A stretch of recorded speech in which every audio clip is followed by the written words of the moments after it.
Бишкектин четинде жайгашкан Чекиш Ата курулуш базарында митинг болуп өттү. Бирок митингке соодагерлер эмес, жүк ташуучу унаалардын айдоочулары чыгышты. Кыштын кыраандай суугуна карабастан айдоочулар көйгөйлөрүн чечип берүүнү талап кылышууда. Бул жерде дунган да бар, уйгур да бар, баары бир жактуу болгондон анан сен тарт, балдар сүйлөп берет, айтып берет болгон. Анан азыр эрте каражан, кичине кое туруп, келсин машина отуруптур жылуу. Митингдеп чакырышканы менен иш чараны уюштуруучулары маалымат берүүгө шашылышкан жок. Тескерисинче, бул жыйын гана айдоочулардын чогулушу деп журналисттерге кыр көрсөтө башташты. Бул жыйындын максатын журналисттер эмес, айдоочулар дагы түшүнүшпөйт экен. Есть европейский стандарт, есть китайский, да. Но эту длину надо точно установить. Насчет мы думаем, что так. А на самом деле тоже мы не знаем, что. Для чего нас собрали? Көп өтпөй чогулуш башталды. Катышуучулар айдоочуларга болгон адилетсиздик маселесин көтөрүштү. Эмне үчүн кытайлык жүк ташуучу унаалардын ээлери Кыргызстанды аралап Бишкек, Кара-Балта шаарларына чейин жүк ташыганга уруксат алган. Ал эми кыргызстандык айдоочулар Кытайдын ичинде 130 чакырым аралыктан ары жүрө алышпайт. Анан эле Кытайга кириш сонун бу. Мен эсептесем мына баардыгы бар. $581 бир рейсте калат экен. Лицензия дозор менен жүрүп отургандачы. Канча корбанып калып атасың, канча техникаңар калып калып атат ошол жерде. Мен как шофер, как патриот катар айтайын достор. Туура түшүнгүлөр.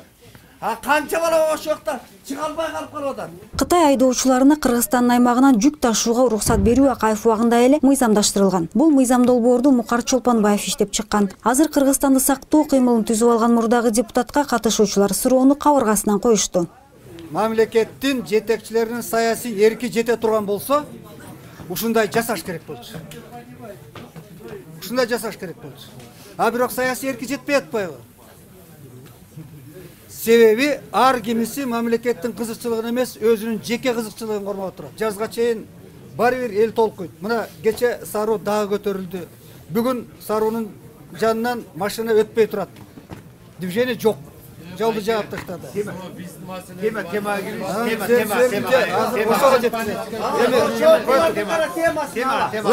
Айдоочулардын көйгөйлөрүнүн чогулуш саясий нукка бурулду. Өз көйгөйлөрүн чечкени келген айдоочулар нааразылыгын билдирип, саясатташтырбоону талап кылышты. Жанагы узундук боюнча бул Кытай кимдин кызыкчылыгын колдоп бизди кестирип турат, ким үчүн алып атат? Бизди Кыргызстан киргизип атса уруксат берип. Анан Кытайдан эле бизди кармап кесип атса, өздөрүнүн машинасы чыгып атса, муну барып мит сүйлөшүп койсо болот беле. Болот эле да. Ошону бир эмне кызыгып койбойт. Элдин баары да былтырдан бери акча берип атат, канча ызычуу болуп атат. Өкмөттүн акчасы жок, айдан анык. Бу Северный банк деген бар. Ошолор менен байланышкандар бар. Ошолор менен байланышкандар бар. Ошолордун биз сөзү менен силерди көтөрүп атабыз. Терминалды куруп каланы. Мына Кытай каптап кирип атат. Топодон арашпай атасыңар, бириңер дагы чындыгында. Анткени менен айдоочулардын көйгөйүн уккан киши болгон жок. Уюштуруучулардын максаты Тору артка терминал куруу демилгесинде айдоочулардын колдосун алуу экени билинип калды. Ал эми айдоочулардын көйгөйлөрү качан чечилет суроо ачык бойдон.